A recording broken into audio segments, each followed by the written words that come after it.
All right. Hey everyone. All right, I did this a few weeks ago at CSA. It's not as elaborate. It's just switching it up from your normal talk about what you like to fish stuff, and then most commonly, a lot of guys just don't know like the internals of plugs, maybe except Paul here. So they don't know what they want. Metal lip, a Danny versus Donnie, different like shapes in a pencil, different shapes in a needlefish. So it kind of combines, I don't know, building and maybe fishing. Certainly not the best builder, and there's guys that maybe Paul knows more internals than I do. Same thing with fishing. There's guys that strictly just know more about the fishing side of it. So this is just kind of a combination of the both. So you get to see a little look inside the plug, and maybe next time you're choosing a plug, you can kind of look at the shape of it and kind of tell how that particular style is weighted. And I think everything derives from pretty much the same shapes as far back as I can think. I'll start with the easier stuff, and then I'll just work my way and end up on metal lips. This is a very super common one, pencil popper. The best style, or everyone knows, is a Gibbs like traditional style with like the bulb of wood in the back, and it's very telltale. I prefer like the hog hunter style. I don't know if anyone's made it before, hog hunter, but it would be with like the hunchback, like back in here, like in the aft section, but not the full bulb, kind of like an onion, like a Gibbs style. They both have the same weighting, but I've been asked before like the difference. I think a Gibbs style is probably the easiest pencil style to use, just because it slashes, it sloshes, it does everything just with shaking your hand. I always felt Gibbs made the easiest working stuff. I think back when Gibbs made plugs, someone can just vacation on the Cape, maybe fish once a summer, and they can take out a Gibbs pencil, and I mean it almost works for you. Whereas something else would, require like a little more of a user-driven plug. So anything you're going to see with like that shape with the bulb is going to be tail weighted, and I feel like it's all around, maybe not the best looking, but all around just going to work everywhere. I feel like it will work even more in rougher water than the hog hunter style.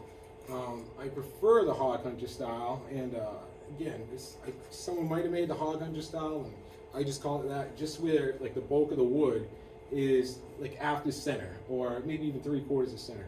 It's going to have the same weighting, generally the same weighting, but I feel like it tacks more. Like think of like a sailboat, like where like the widest part of the beam is just after center, and I feel like it glides a lot wider than like a Gibbs style. A Gibbs style, you're going to work traditionally, like a little more rapid. It's going to slosh, and hence why it has the little popper mouth, because that will hit. Whereas the hog hunter style, I feel like it works best like just long glides. Just think of a sailboat tacking, and it's just going to do that, like long, stop, long, and then the bulk of wood would just sit back a little bit slower, allowing you to have that pause. Where it's Gibbs style, again, you're going to be doing like the rapid movement through the water. I feel like it's common where guys look at it as a pencil. The weighting in pencils are pretty much the same. You're going to feel it just by picking it up, and so that one's not as tricky internally as some of the other plugs. But in the future, keep those like shapes in mind. When you have that bulb in the back, if you have a bunch of those, and I don't know, you want to fish some common water inside of an inlet somewhere, canal obviously is where the hog hunter style was created or known from. Think about trying to, getting yourself that particular shape. We're just calling it a hog hunter style here. Versus if you have a bunch of the Gibbs style. And that's just go through them, but that's the easiest weighting. The weighting's kind of matched. It just depends on the builder and who's putting as much weight. Before I do go, I put other down there. Surface cruisers. I think that's a combination of both.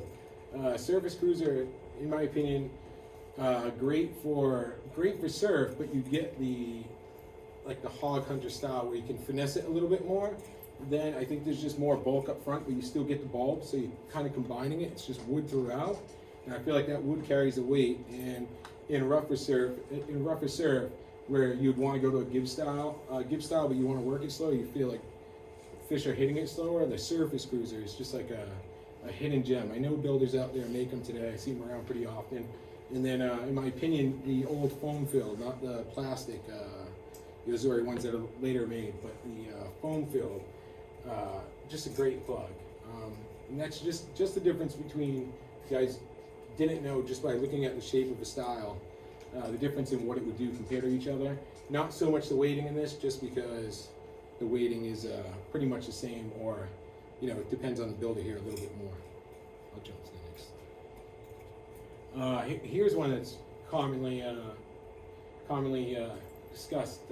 A needlefish. If you didn't build, and you like needlefish, you probably have a favorite style or what have you. But most guys don't know they're weighted or don't know how they swim. I do believe they swim. This is just a little inside look of maybe how a needlefish is weighted. And next time you guys looking at a needlefish and you feel like you have something in the gift style, a bunch of versus the wad style, vice versa, you can kind of, at least just by looking at it, know internally what's going on. Wad style, my preference, wad style carries 3 belly weights, so think of that next time you guys are picking up needlefish or you're packing your bag to go fishing for a needlefish. The wad style, it's mostly center weight, mostly leveled sink, and I just, personally, I think it's much like this hog hunter style. I think it's more of a finesse bug than a Gibb style or Hab style needlefish. I think it swims a little bit more. I think the flare out catches a little more water. Generally fish it in the sweep. However, it's not going to cast as far. None of the ones, Beachmaster wads, even a Super Strike. Super Strike would be a little bit different. Just the plastic and lead thing, they hung. But wooden wad, I feel like it, just with the belly weight, it just makes sense. It's not going to cast like a Gibb style. However, I feel you're gonna be able to finesse it a little bit more, cross sweep a little bit more. I feel like I get way more looks, way more bites on it.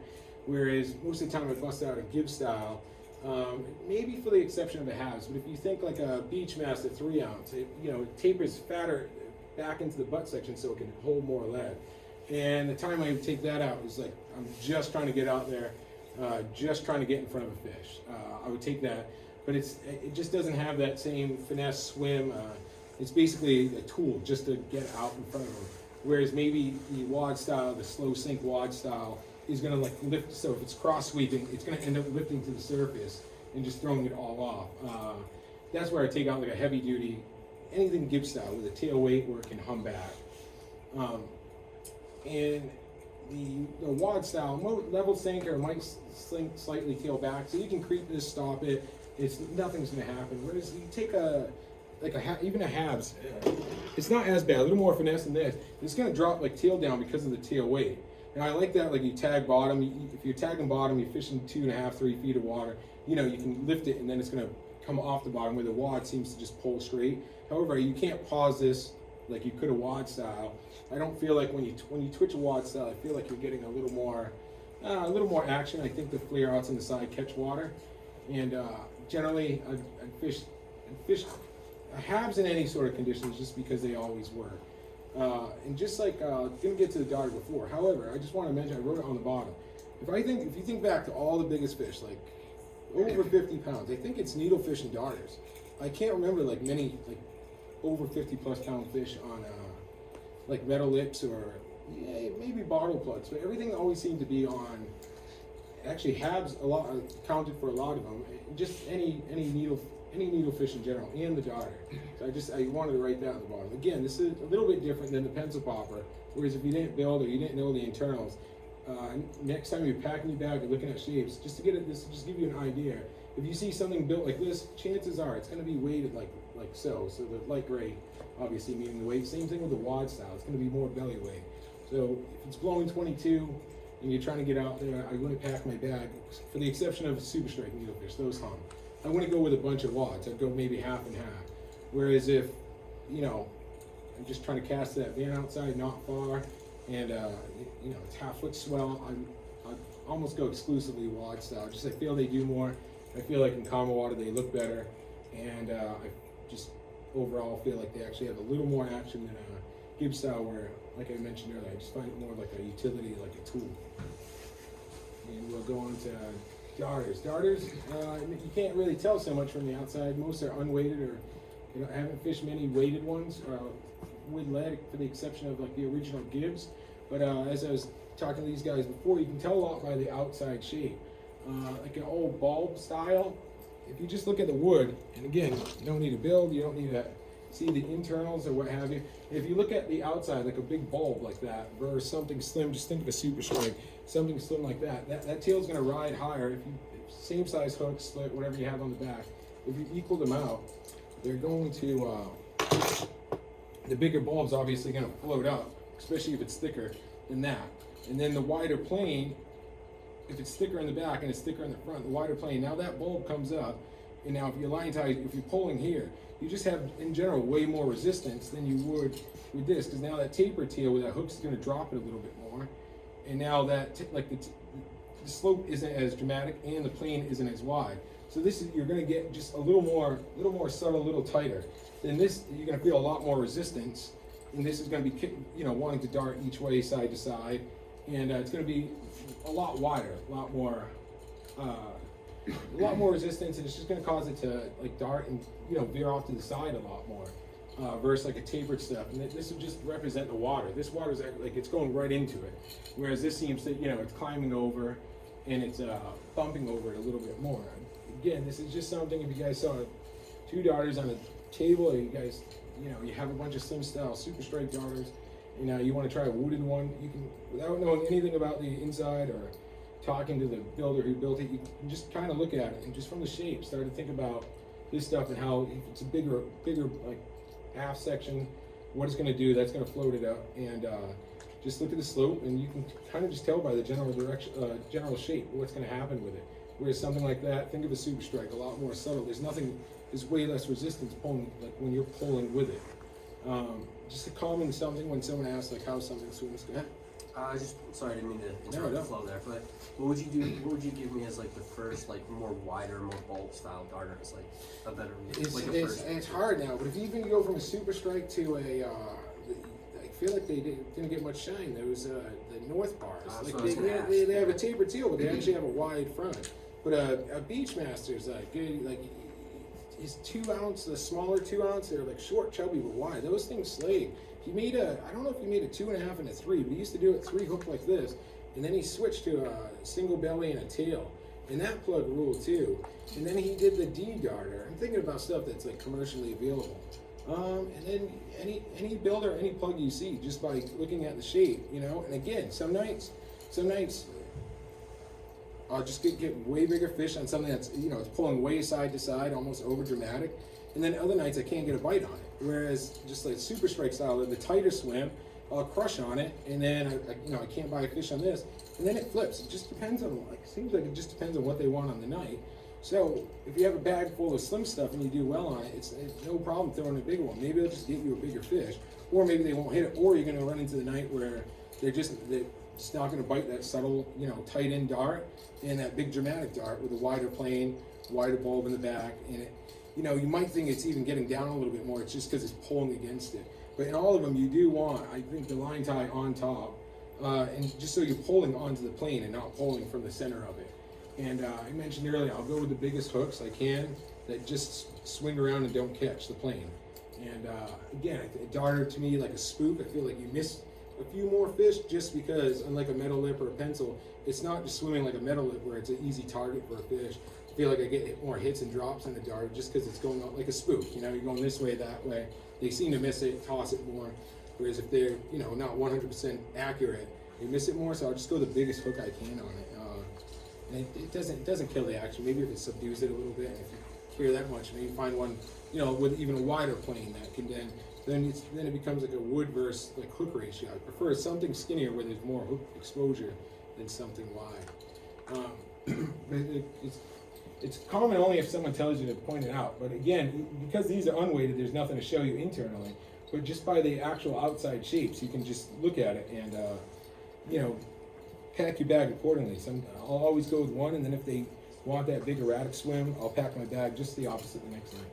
But there's nights where, I still fish a super strike, and, I'm almost like ashamed to. I'm like, I want to fish a wooden darter. And then there's nights where I feel like I can toss all my super strikes out, into the garbage, where I just want a big fat wooden darter because it feels good to catch on. Again, there's no internal, so from a shape standpoint, you can get an idea of, it isn't rule of thumb. Every builder, every plug maker, from a BM to everything's going to be slightly different, but if you need to tell a little bit from the shape of what it's going to do, that will be it. And we can go on metal lips. Here's my favorite, metal lips. And this kind of what sparked this whole thing, doing this at CSA. It was the most common thing. Paul, I'm sure you get asked at the Donnie versus Danny battle. Danny. I feel like when I was making it, you going Danny? Oh, all right, I'm going Donnie. So I feel like when I was making this, I was shitting on the Danny, like while I was making it, but I'm really not. I love a Danny plug. Like if I can catch my biggest fish on anything, I'd want it to be a metal lip, but specifically a Danny plug. It's just classic, right? But when I'm making these things, I'm like, man, I hate a Danny plug. No, I don't. It's just, I feel like a Donnie's way more versatile. So that's what sparked this. Even doing this in the first place, months so back, was guys just asking, like, how does it swim? What does it do? Donnie's completely different. If I'm not mistaken, Paul, a Danny plug was made to be fished at like first light. Like it was never meant to be originally fished at night. Daytime plug. Yeah. And again, I have both. I like both. Yeah, I wouldn't have. I would bring. And you one feel of like each. the Donnie is more versatile, though, right? Yeah, I think so. Yeah. Yeah. All right, Danny plug in general. Danny's a surface swimmer. Oh, what is? it's Danny's a just surface. a Yeah, surface. It's just a I was thinking of surface. that when I was making this. I don't know Danny can get down more than like 6-8 inches if you wanted to bend in the line tie. Yeah. Which I'll talk about too before I forget. I think that. you can fish it slower too. The fish is I slower. think you can fish Yeah, it. It's got a and, little more action with the Danny. And there's this cool thing. I think Campo talked about it before, and I've done it before. And it really works, and it's called back swimming your plug. This is a good tidbit, and Danny's are really good for this. And I wrote it up there. The Danny, like, let me touch on the line tie thing first. So, I think some guys, like, I'm not sure about you. I don't bend the lips on anyone's plugs. I'll bend my line tie constantly, and that's what made me think of it. Danny plug. I'll bend it up a lot to get it to go down, because a lot of times I feel like I can get a hit if I'm just below the surface. Whereas it's just like top water when they won't chew something right off, like they won't hit a pencil, they won't hit anything on the surface, but you put on a white sluggo and just get below the surface during the day, they'll hit it. I feel like the same thing with a actual V-weight surface plug at night. Some nights, unless it's rough and they just crashing stuff on top, I feel like they won't hit it. Or you get a bite or you get a tail slap. However, you get it just down that, I don't know, max 6-8 inches if you bend your line tie up on your Danny. I feel like then they'll bite it. So it's always an ongoing thing. You bend the lip, you don't bend the lip. I don't bend the lip because if I bend it and I mess it up, I can't get it back. So I don't bend lips, but I do bend line ties. And this goes for, I don't care whose plug it is, I'll bend the line tie. I don't bend anyone's lip, including mine. Just because there's a good chance, I can't just tell how to get it back to where it was. So I just usually don't bend the lip. I'll just change the plug to try to accomplish what I'm trying to do. So I just want to touch on my idea of bending line ties and not bending lips. It seems to be an ongoing battle. I can't see any of the stuff earlier, so it's pretty good. But the reason, all right, so Danny, Paul says going Danny, I'll go Donnie. And again, the reason I always go Donnie over Danny, don't think I love a Danny plug. The reason I go Donnie is it carries more weight in general. I like the taper tail. As you can't tell, I kind of like clean lines on something. I just try to think of a really nice boat I can't afford when I'm making a plug. Just like clean, streamlined lines. And the taper on the end, right away I feel like I'm casting a little further, which I'm probably not. The heavier weight, and the Donnie just like allows you to do more with bending that line tie. I feel like you can get down a fish almost any depth you want. I feel like I can back swim them. Basically, I just twitch them and then I'll let them go backwards just enough so that they're almost swimming and they're pulling back, just like bait would. But I can do that with a Danny, so that's not. Maybe you can do so better with a Danny. If it's in current or crossweed, you can kind of feed them back. The sweep they pull, if you pull up 12 inches. So they're both pretty good at that. Definitely casting. I feel like I can cast a Donnie way better. I feel it's certainly, in my opinion, Paul's more stable in current. I think a Donnie does better in current. And I'd assume that the high line tie would do something with that. Also, maybe like less wobble than a Danny. So, yeah, it's like a tit for tat type of thing. But right off the rip, I think it casts better. I think there's more variations of it, more lead. If you want a real slow or just use a surface swimmer Donnie, then you can just have basically a Danny plug. I just feel overall I get a bit more on it, and regardless of size, I feel like you can tinker with it too. So just finding them, I feel like you can. Guy has slim versions, fat versions. I feel like they're a lot more merciful to messing up, or I feel last few Dannies I swam weren't really a typical. When I fish a Danny, I want a wobble and a side to side, and I want it to almost look like it's broken. a more roll, all of that. But the last few ones I fished just seemed to go subsurface. Just wasn't what I wanted in a Danny. Whereas a Donnie, I feel like there's a lot more. You can tinker with it. You can change out your hooks a little bit more. You can do a lot more with it. And maybe I'm just biased and I like a Donnie, but it's just a lot more plugs in one, I guess. You know. And I added Adam Jr. here, which quickly became one of my favorite plugs later on this. But if I had a choice between a Danny and an Adam Jr. or just one Donnie in my bag, I'd go the one Donnie. And I'd probably go with a high slot because I can still just slow it down, bend the line tie, and still have a surface plug. And I can still have a plug. The reason I like the Adam Jr. is because it casts pretty far for a metal lip, but so does the Donnie. Both the Donnie and the Adam Jr. do well with the eel skin too. There's just a lot of things that Donnie can do that a Danny plug can. And I guess that's what I'm doing at. It will beat it with the back swimming. Overall, don't think I'm a casting junkie either. I just think from a building standpoint, not a building standpoint, just overall, if you looked at it, it gives you an idea with the weight, the more weight, the taper tail.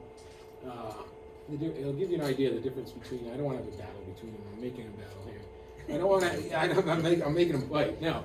If you want to see the internals of it, that's generally what they look like. And all in all, if I had wanted to be Donnie, however, I almost never leave my house without a Danny plug. So it's not one or the other. Before I go forward, I'll skip. It's the only thing I ever care about cut hooks on. I do cut hooks on darter plugs or sometimes needlefish, just depending. Only on metal lips do I really care about cut hooks, as you asked before, just because of the swing. Like, I want the momentum from each. And I know guys like single belly hooks. If you have an issue with that, you can cut them off like that. I do it on skin plugs. Cut them off like that, or just bend all the barbs in on the second belly hook. Or not the barbs, just crush the whole hook back. Just keep it there for like ballast. So when you swim in the metal, hook, they build a momentum off of each other. And like this single belly hook, I feel like I'll swim more like a minnow plug. Whereas the tandem belly hook, you're gonna get that dramatic. I call it like the grandfather clock. Like it's gonna swing, and that's why I'll eliminate the split ring, is it just adds like a second hinge, and then it's not pulling back when it should. And you don't need the splits because it lets you run a bigger hook. But they're the only two plugs. I'll go back and forth on needles or top water. I generally stick with a split ring, but other plugs I'll go back and forth between splits or cuts. But metal lips are almost always a cut, and I almost always prefer a tandem rigged belly hook, again, for that grandfather clock, like the momentum, and without the splits. So another thing to consider when you're picking metal lips or you deciding on shapes, I mean, have a couple of each. But if you guys wanted a glimpse into the internals and where I like stemming from Muso and Pinchney stuff, I mean, there's so many good metal lips out there now. But if you're going just based off of shape, you're looking at it and you don't know what you need for your bag. You just want to look at shapes. You can see a little bit of the inside and see a little bit of Danny versus Donnie. They're not the same, and however, Donnie can do it all. I'm kidding. Then here's just like some others, right? So troller, pretty self-explanatory. I remember listening to something about troller like made for depth. You can see the Conrad can swim just as deep, and a weighted junior. Maybe I have a problem. Maybe I don't cast far enough. So I like a junior because it's tail weighted as well as belly weighted, thus casting much further. So maybe I just stink at casting and I need heavier plugs. But I feel like its shape always works too. I believe Paul is a favor of the Conrad. Paul. Yeah. I do well on it, just not like a junior. I was thinking about shape. Maybe it's the profile I do better on. But both. When I first added this, I like a junior. I started really fishing juniors because they cast so well, and it became like a win thing. Also because they cast well, and they I feel like compared to a Danny plug or a lot of others, they can handle an eel skin much better. But I guess you can say the same with a Conrad. Again, great and win, and then it's not an absolute potato chip if you put a eel skin on it. And I guess you can say that with the Conrad. Donnie's okay. Danny, I would not do. I've never done it with a darter, so I wouldn't know. A troller, great. It's pretty self-explanatory with the weight. if I remember correctly, I think Steve Campbell had said a troller didn't mean it got deeper. A troller just meant a troller was a plug that you could pull behind the boat. So I don't know if that always meant speed back then. However, a Gibbs troller is untouchable. A Pinch-Knee one's pretty damn good. But casting wise, you're gonna see it. Yeah, I mean, you don't need the internals. You know it's going to be weighted similar to a Danny, which isn't much, and it's not going to be the best casting plug. Junior internals, pretty self-explanatory why it's a better casting plug. Conrad's not bad. I think a Conrad casts well because it's so short. You're not getting that long, slim, it's not potato chipping, like boomeranging. So if you want to see the internals of these three plugs, here they are. But I think the Juniors internals are interesting because there's not many metal lips with tail weights or such large tail weights. Before we get off metal lips, just another thing is like lip height. Again, if you're not talking to a builder specifically, or if you didn't know much about it, you can kind of look at it. Something above the middle of the plug will just generally keep it a little more stable, where something like in the middle or below, you'll get a little more roll or wobble. So if you're trying to find something for, fishing a hard sweep of current, consider that. I wouldn't go packing my bag with a bunch of plugs with my lip like below center, or something that's going to roll out or wobbly, like a surfer or something. Whereas, if I was fishing some calm water, I'm probably going to try to get, something like that, a little more dramatic, especially if it's calm.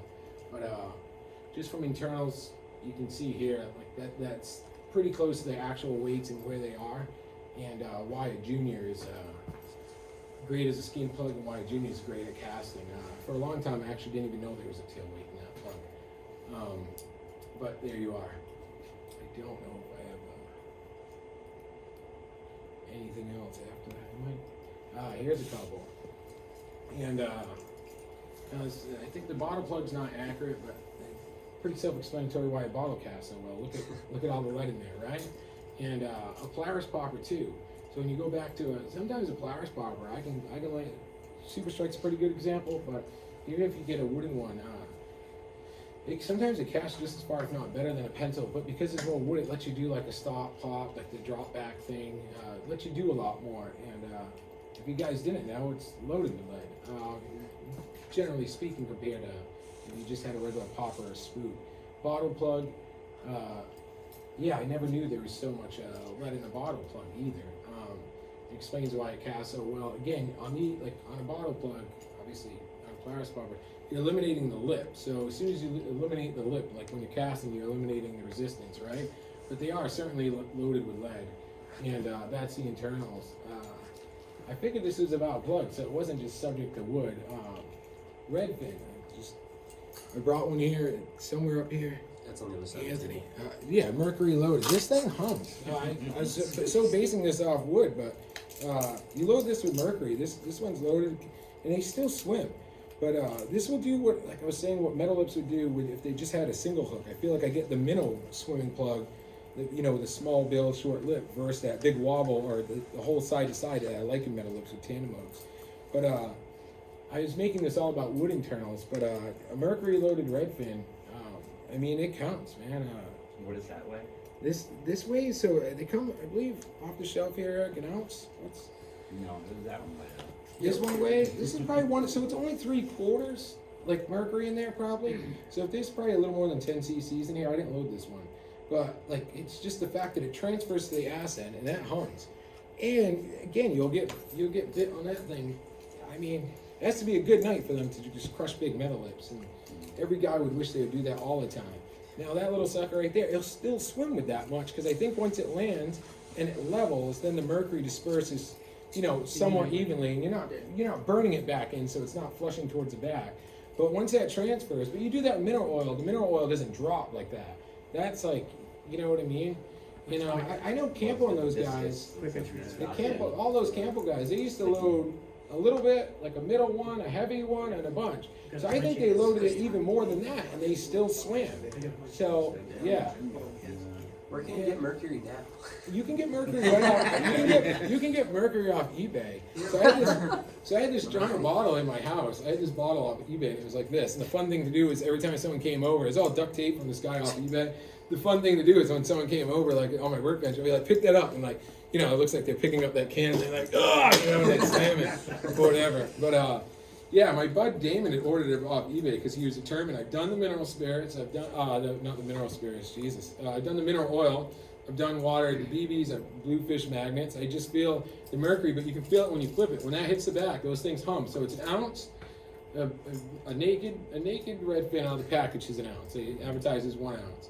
And so then say you're like 6X hooks with it, you still swim with that. Just that bill will swim that. And then you add the mercury. I know it's probably no more than 1.5 ounces, but damn, it casts better than half these metal lips. But it's no secret what's inside here, unlike the wood plugs. But I felt like I couldn't leave it out in terms of internal and what's going on. I think Shimano Colt Sniper, I think they're here. Those are great because they have that goddamn magnet that slides to the back with the spring. But it's the same thing. It's like if only you can get that in a wood plug where like, you know, your belly weight shoots to the back just when you're casting and brings it back up. But it's based around wooden plugs or just internal, so folks who don't build or, you know, if they're selecting plugs can see the inside of plugs. But I didn't want to leave out trusty old Redfin. And that might all be it on there. All right, so these are from Paul's friend or guy George Kreisman, one of my all-time favorite builders. Probably half of what I understand about plugs is from him making me think, made me feel stupid. All of you about the same. He's just brilliant, and he used to do this all the time. Like I feel like nowadays everyone's on Facebook and Instagram, but back in the day, Paul can attest to this. Like everyone was on forums, and forums weren't as cool as Facebook and stuff. But hell, was there way more sharing on there? Like I would never know any of this if it wasn't for old timers like willing to share. I believe he used to take these to work and X-ray them at his doctor's office, and he was a doctor. I believe he's a cardiologist. He's probably one of the smartest people I've ever met. Never mind fishermen. You can find them. And what was cool about this one right here is if you saw it, like if you saw the high res. Yeah, and I have every single one. This is just to give you an idea, and I wanted to credit him because they don't belong to me. Keep in mind, remember a bottle, so that you know next time you think, I believe that's not a bottle. One might be a Gibbs and one might be a Muso. But keep in mind, like the internals of them. And this one stood out. If I had the high res, these wires are pulled down really tight to where the swivels are, so I can't help but think that was because of it caught a lot of fish and like you know pulling on the hook, it might have actually bent the wire. It's the only plug I've ever seen where the through wires. They actually dip down in both. So unless it was hung up on the bottom and the guy was really pulling on it, so that could actually be from fish weight on the hooks, but it's just not clear enough. It was on my computer earlier. But he used to take X-rays of all plugs, and you'd learn. I knew this stuff before I actually still never made a bottle plug, but you know, seeing the internals. But a lot of guys who don't build don't have interest, especially now, because I mean, there's a wealth of like knowledge back then that made you want to build more because. You know, you weren't left out in the dark, and there are always people willing to help. But it gave you an idea of what was going on. Now, I mean, I know guys who are great fishermen, and they don't know, you know, that a metal lip swims or that you know a needlefish sinks. So it's, and I get a lot of questions just about Donnie's versus Danny. So it's just the whole point of this was to just give you a glimpse inside the plug, and maybe next time, you know, you're deciding on plug styles, and you have a bunch of Dannies, and you pass on a Donnie, you know, you might think, hey, I might need a Donnie now, especially after seeing the anatomy or the insides of all these plugs. And I think that was it. And then I added that. Most important, just make sure you plugs are great, but you got to get them in front of fish too. Like I have great swimming plugs, but if I'm not putting them in front of fish, they don't just fucking work. So yeah. So before any of the plug stuff, worry about just getting any sort of plug in front of a fish. And I believe it was Campo who said at one point in time, like every plug catches fish. Yeah. So even the plug will catch fish. However, if you can start fine tuning stuff or packing your bag accordingly, you know, those little things, or even I'm not sure about you guys, but if I didn't know any of that or the internals, I'd gain a little more confidence now knowing what it looks like inside of there. So even if it just gives you an inch more confidence, but again, you got to pull back and you can have the greatest $100 plug, but if you're not getting it in front of fish, it's not going to matter. But what do you guys call it? I hope you get to see some of the twigs and berries, nuts and bolts, insides, or you can go down a rabbit hole of, you can read on wood types and, you know, lip widths and stuff. That was just like basically remaking George's X-rays that I was lucky enough to see into just templates that I've actually made and weights and where they are, so you guys get an idea of what's going on inside.